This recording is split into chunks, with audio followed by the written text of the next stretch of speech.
Okay, dokes.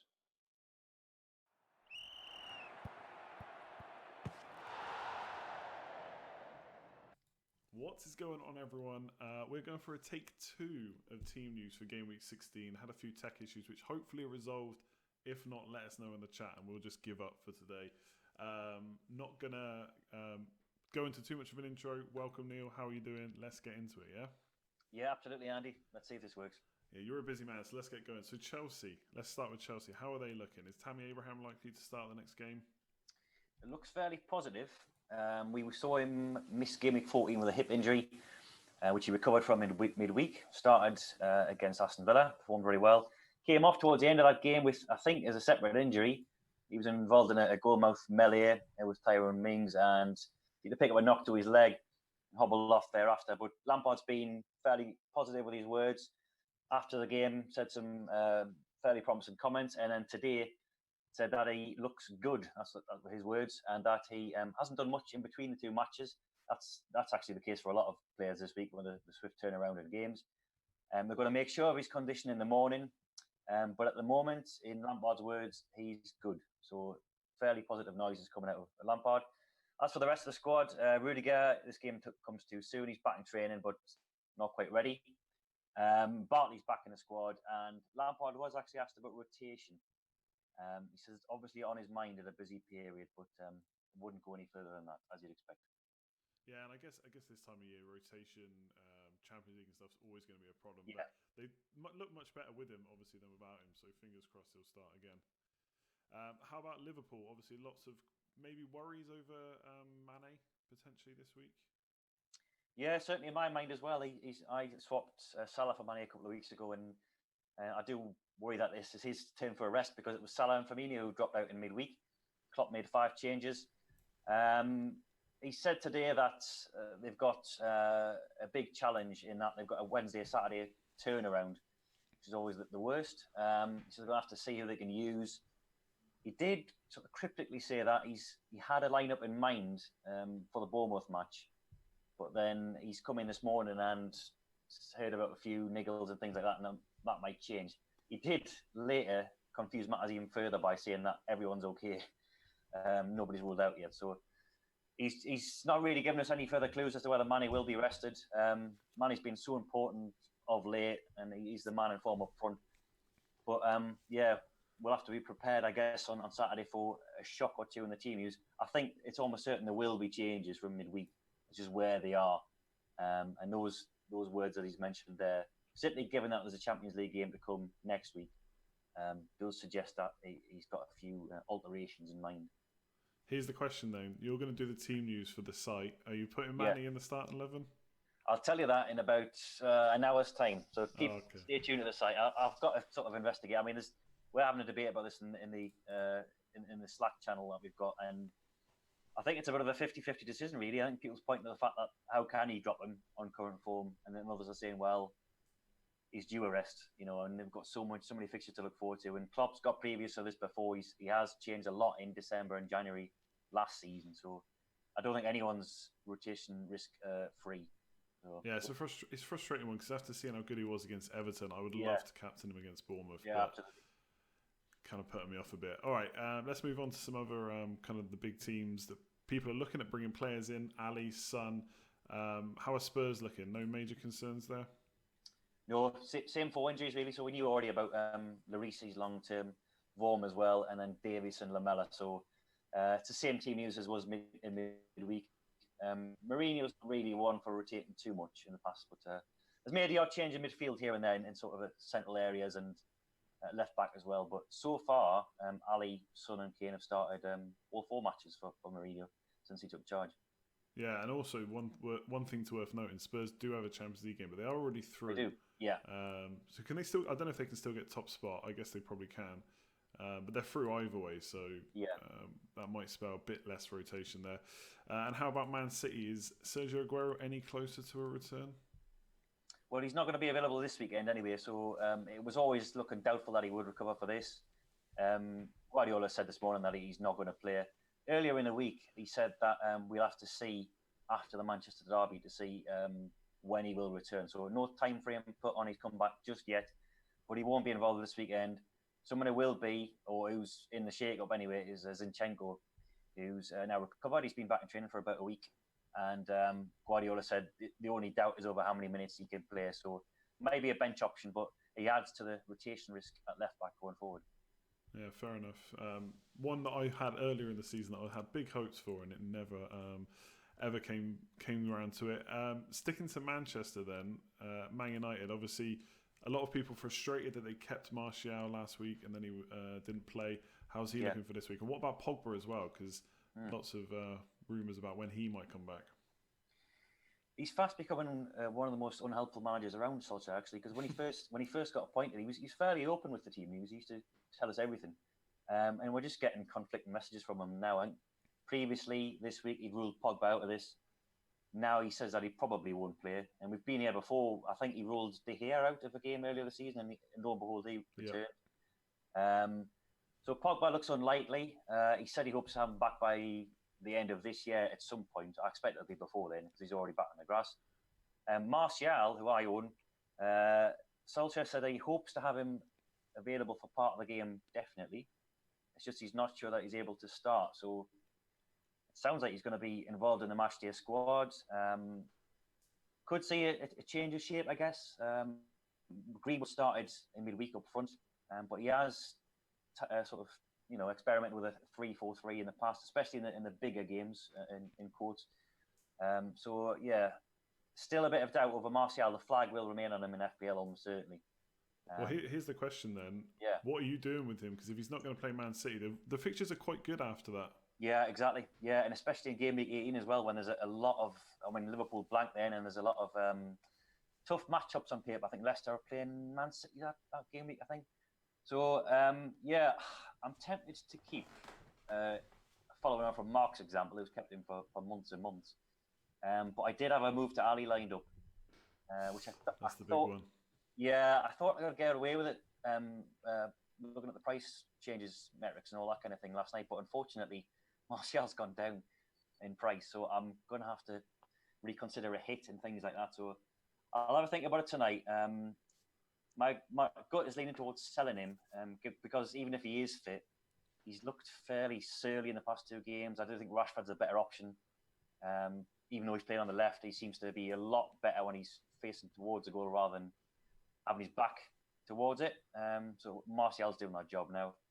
So I'll have to have a think. But yeah, I think I'm still leaning towards selling at the moment, given that I've got such a rubbish bench. Yeah, I think there's some very good options around that price. Madison, Pulisic, Ali, whoever it might be. So yeah, fair enough. All right, let's move on. So Everton, new manager. Yep. Lots of injuries they've had. Anyone coming back anytime soon? Not really, by the looks of it. So Coleman and Delph, they were major doubts for this, and they've been subsequently ruled out by Ferguson this afternoon. They've already got the longer term ones like Gomez as well. Yerry Mina is a fresh doubt. He picked up a knock, I think, in the Merseyside derby. Ferguson was confident of him playing. He says he has trained, but he still remains a doubt for the time being. So yeah, apart from that, I think it's as was for midweek. Remains to be seen, of course, how he sets that team up, because he might have his own ideas as to what formation to play, but we can expect the usual suspects, I think, to be involved. Yeah, I think we'll probably know more from them next week about the kind of team he's going to play in personnel and stuff like that. It'd be interesting to see.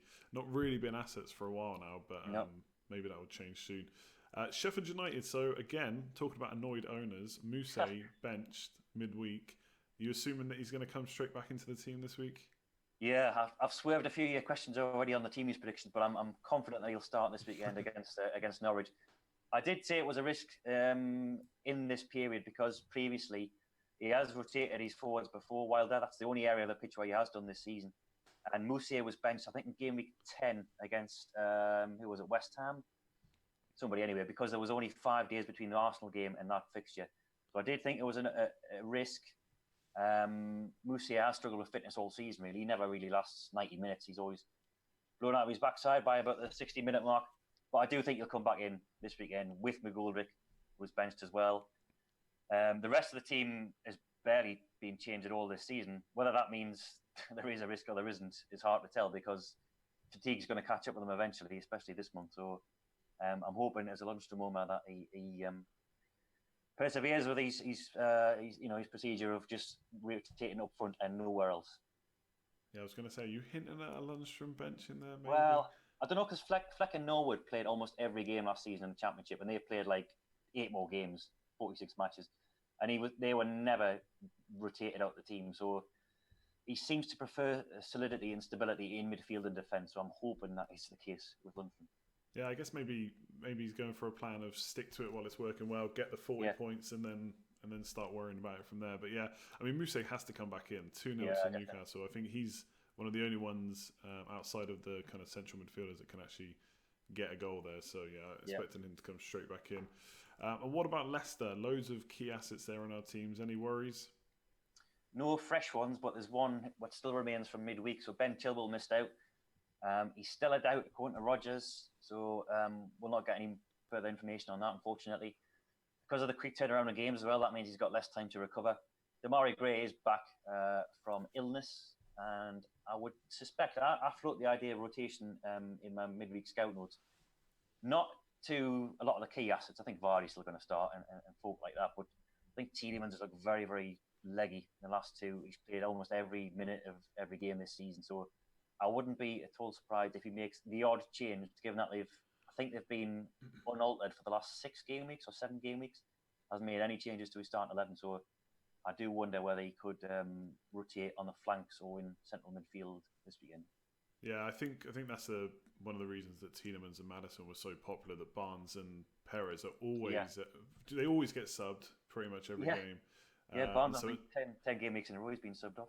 Yeah, at some point Gray is going to start. And maybe all Brighton as well. So that'd be interesting. Chilwell's an annoying one because they've got 2 good fixtures now, and then they play Liverpool and Man City. So yeah, that's a frustrating one for owners. Potentially one to sell maybe ahead of the fixtures coming up. But fingers crossed he'll play. And lastly, one of the main teams I've got before we go on to kind of any other business is Crystal Palace. Have they got any defenders at all that can play this week?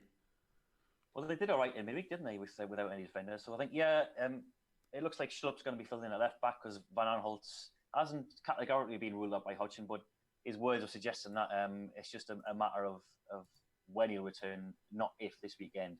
He's got a hamstring strain. The scans confirmed that, and I'd be astonished if he makes it this weekend. So it looks like Schlupp there. Ward is likely to be out for a 2-month absence, which is great news if you own Kelly. He's already 2 weeks into that absence, but that'll be well into January before the time he's even back, which is great if you own Kelly. For the 2 centre-halves, so Sacco was suspended. Tompkins is the one definitely fit. And they've got doubts over Cahill and Dan, and Hodgson said yesterday that he's confident that at least one of those will be fit.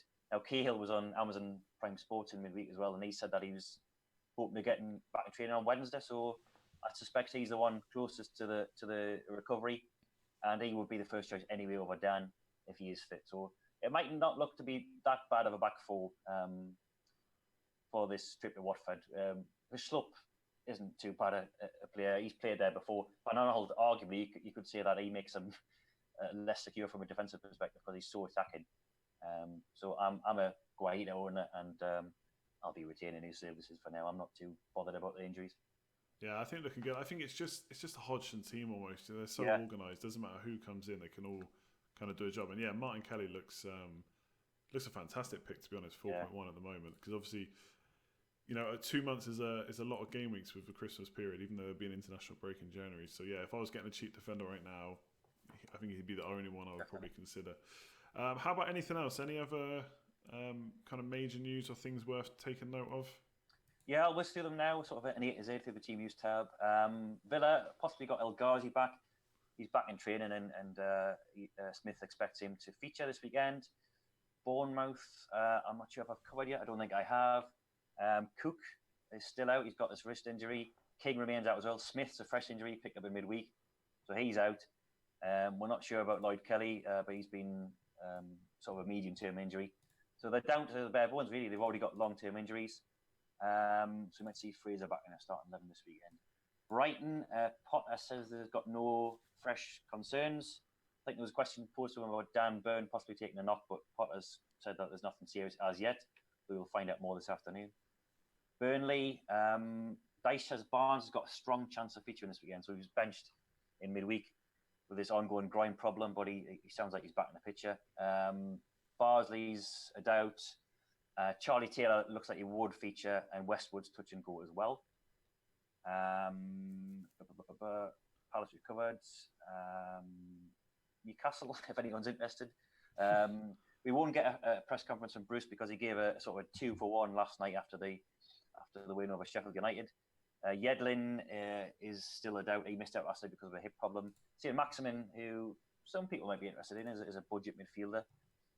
He's got this ongoing ankle problem. It's nothing new. He's just playing through the pain barrier at the moment. He was pictured after the game with an ice pack on. So, given the swift turnaround, I suppose you've got to consider him a slight doubt. Although I do think he's very important to us, and we'll give him every chance to recover. Norwich, nothing new. So Hanley, Dermich, and Close are the long-term ones out. So nothing to report there. Southampton, Hasenhüttl said that Boufal, again, much like Maximin, there's nothing new. He's just got this recurring toe problem. He stubbed his toe against the kitchen table. I think it was last week. Ridiculous. Yeah. He's recovered to make the matchday squad in the last 2 games, but he wasn't involved on Wednesday. He was on the bench, but he wasn't brought on. And Hasenhüttl said again today that they're going to have to monitor him. Watford, that was yesterday. Pereira and Kabasele back in training. Janmaat, Prodel, Holebas, Dawson, Welbeck still out. And I think that just leaves us with West Ham and Wolves. So Pellegrini said that Antonio is going to be assessed. He missed out in midweek. Obviously, Lanzini, Fabianski, the long-term ones. Snodgrass picked up a knock. Nothing mentioned about him today. Wilshire's back in training. And Wolves, I think that's the last one. So, yeah, Bolly, long-term injury. Gibbs White nursing his back problem. Apart from that, nothing to report from Santo. Now, we were plagued with rotation in the early part of the season, but since October international break, he's kept it very, very settled. He's only made one change since the November international break, and that was enforced. And they've got a dead rubber as well next week against Besiktas in the Europa League. So hopefully, if you're winner of Jimenez, Jota, Doherty, you're hoping that he keeps the rotation to a minimum this weekend and then goes crazy in the Europa League next week. Yeah, I think that sounds like a good time to give Jimenez a rest, because you'd imagine he's going to play pretty much every minute over Christmas.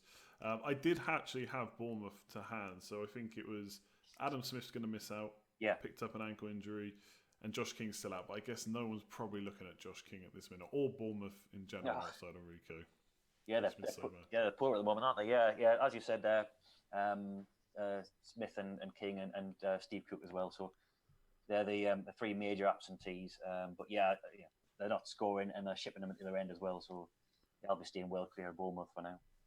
All right, good stuff. All right, that was nice and quick. Got through all the stuff because obviously the deadline is very close now. Apologies for any audio issues, but thanks very much, Neale, for getting all that info as normal. I'm actually going to stick around and just do a bit of a Q&A.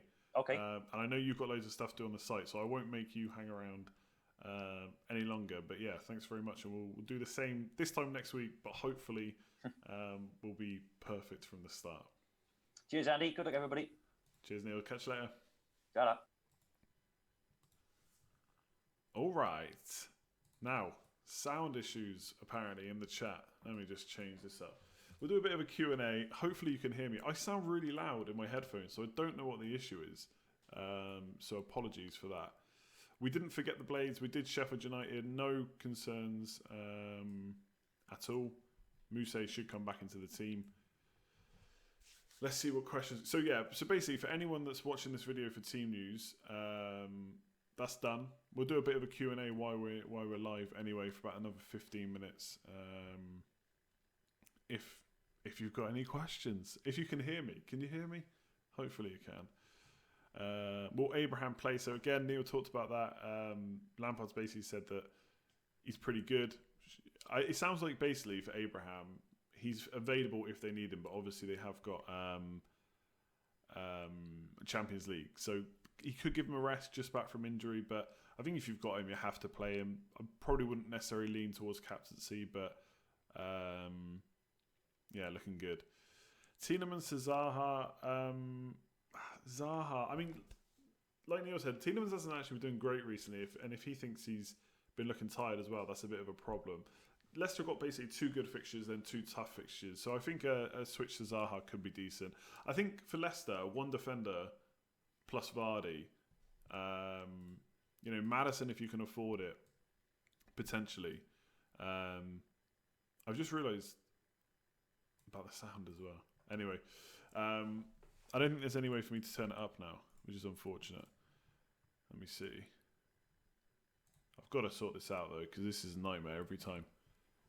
So I can turn it up to here, but it gets a bit distorted then. It's weird though. It's right for my normal streams. What we're talking about? Yeah, to Zaha, I think that's fine. I think the only thing I would say if you get Zaha in is I wouldn't have too high of an expectation from him, because he's fine. Like he's got a double figure haul in him. He's maybe even got some consistency, but he's one of those players that I wouldn't be expecting points week in, week out with him. I think you've got to be realistic about the price as well.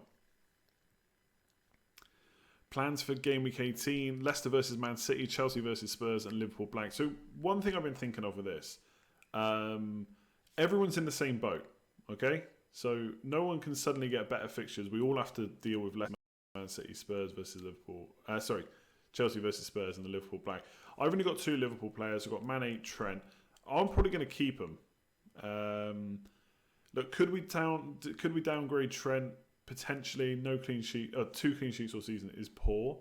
But Mane, I probably just want to keep him. He's been in such good form. Now, potentially I could do Mane to Sterling. I don't have the money to have 2 big hitters like that right now. But like I say, everyone's in the same boat. I think you just... Chelsea versus Spurs could be quite open. Leicester versus Man City, I think, will be quite tight. But like I said, if you've got like one Leicester defender, and Vardy, you just play them, don't you, and hope for the best. I think essentially with that week, if you've got players that've got tough fixtures in that game week, but you want them long term, you just keep them. I don't think we need to overthink it too much. Obviously, if you've got a good bench, then great. I've got Diop, which isn't great. But we might have to worry about that later on. This week's highest score will be a sleeper pick, quite possibly. Do I remember last year when Liverpool went to Bournemouth? I did, because I had Salah, I think, and then I got rid of him, which is a bit of a nightmare. What if a Trent gets a yellow in game week 16, misses game week 17 and blanks in 18? I mean, that'd be annoying, right? Might look to get rid of him. It would depend how my squad's looking then. Obviously, we've only got a couple of game weeks till that happens. That would be unfortunate though if that is how it if it works. I'm not against selling Trent. The thing is, I know I'm going to want him back at some point because I know the kind of point tools he's got in him. Who would I bench, Ings or Pulisic? Probably. I don't like that call, but probably Ings. Ideally, I'd want to play both of them, to be honest. Sun captain or Salah, or just stick with Vardy. Sun captain or Salah, or just stick with Vardy. I kind of spoke about it on a video earlier. I actually think this is maybe not the worst week to go a little bit different. Vardy is obviously so consistent.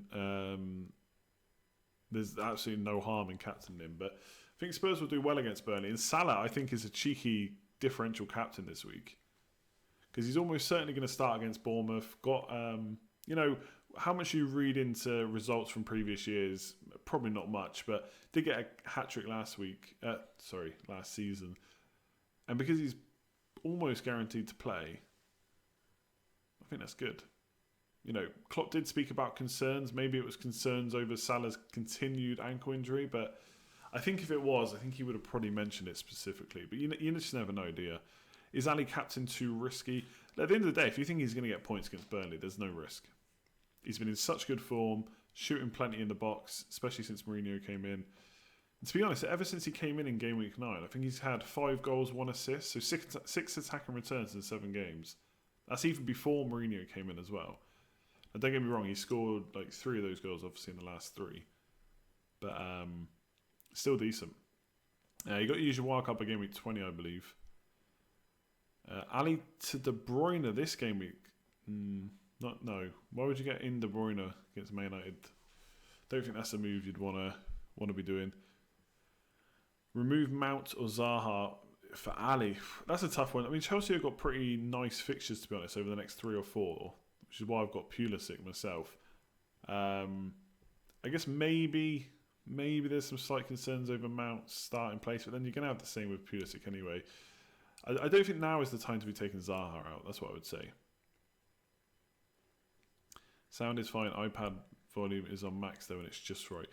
The weird thing is now, is the Zoom meeting that we were using to get Neale in as well is now finished. So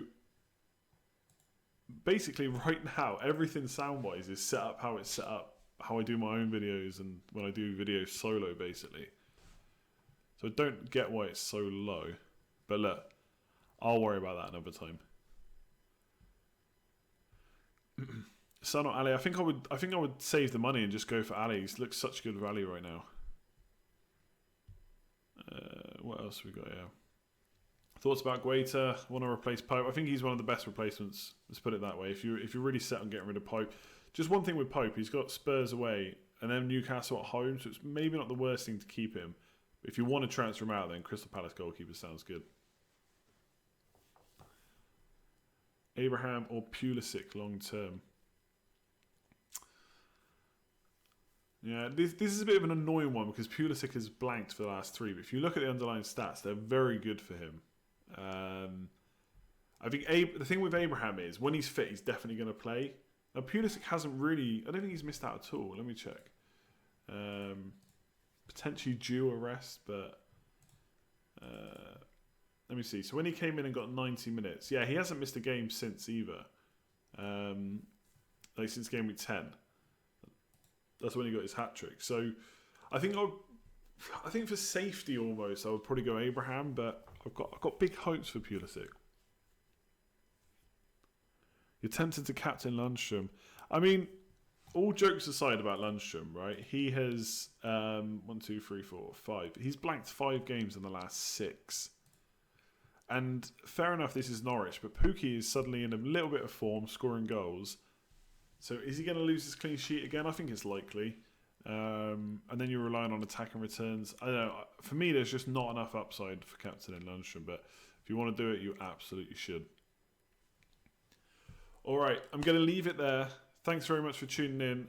Neale will have all the team news and stuff on the site on fantasyfootballscout.co.uk later this afternoon / evening. So if you want to check all the predicted lineups and stuff, you can go and check that out. If you want to get access to any of the stats and stuff like that as well, then you can go and check out the members area on Fantasy Football Scout.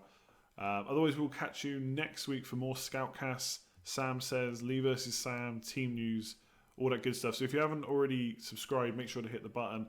Give it a like if you enjoyed it. Apologies for the sound issues once again. I'll try and get it fixed for next week because I know it's frustrating. And yeah, good luck in Game Week 16.